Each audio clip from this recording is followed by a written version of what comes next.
table ronde bricolage parce que d'abord ça me permet de rencontrer à la fois des fournisseurs d'autres familles de produits que les miennes et des distributeurs.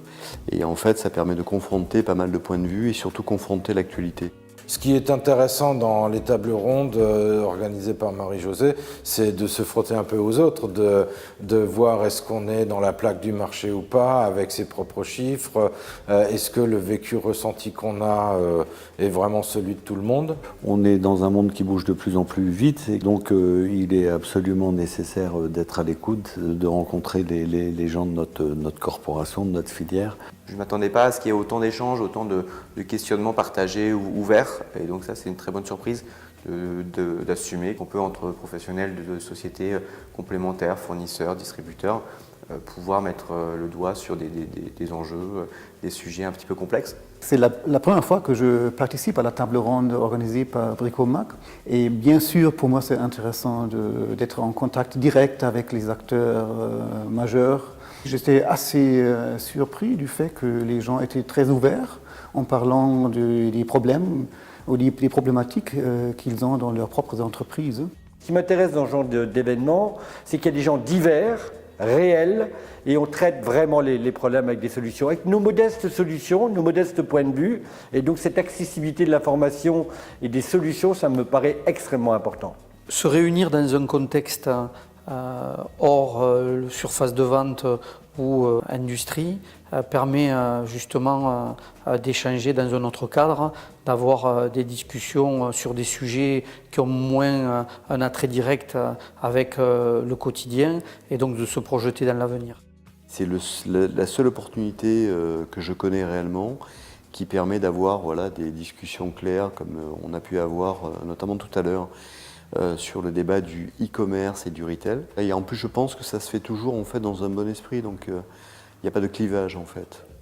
Ce qui m'intéresse le plus, c'est tout ce qui tourne et évolue autour du digital. Que ce soit le digital dans le retail, que ce soit le digital au niveau des fabricants et leur façon de l'aborder, que ce soit parmi les pure players de l'Internet qui, eux, sont encore plus digitaux. Je pense que là, on est en train de créer quelque part des données qui seront utiles à tout le monde.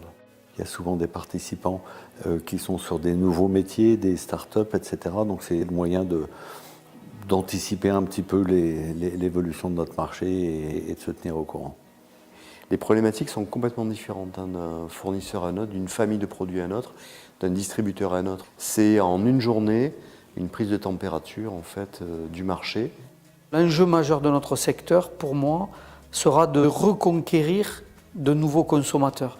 Le marché qui était plus ou moins figé il y a 10 ou 15 ans, aujourd'hui, tout est possible finalement. Tous ces univers nouveaux de changement de paradigme, de positionnement de l'homme, de technologie, ça casse tous les codes, tous les mondes, ça va très vite. Je pense que les gens ont pris conscience de la problématique et maintenant ils se mettent en mode résolution. Cette table ronde elle a une particularité, c'est que c'est vraiment un lieu d'échange. Et l'idée, c'est que tout le monde s'exprime et que tout le monde parle avec tout le monde. Et de ce fait, c'est extrêmement enrichissant. Ils sont très contents de se parler, fabricants et distributeurs, puisqu'ils ont enfin un lieu neutre où ils peuvent évoquer leurs problématiques. Et on voit bien qu'il y a les anciens et les modernes, en fait. Sauf qu'il n'y a pas de querelle des anciens et des modernes, mais il y a une complicité, il y a une écoute, il y a une attente, il y a un échange d'expériences. Et ça, c'est très, très intéressant. Vous retrouverez bien évidemment la transcription de cette table ronde dans notre prochain numéro. Et donc on vous dit à l'année prochaine. Et en attendant, elle sera publiée dans notre numéro de juin-juillet. Vous pourrez déguster ça en partant en vacances.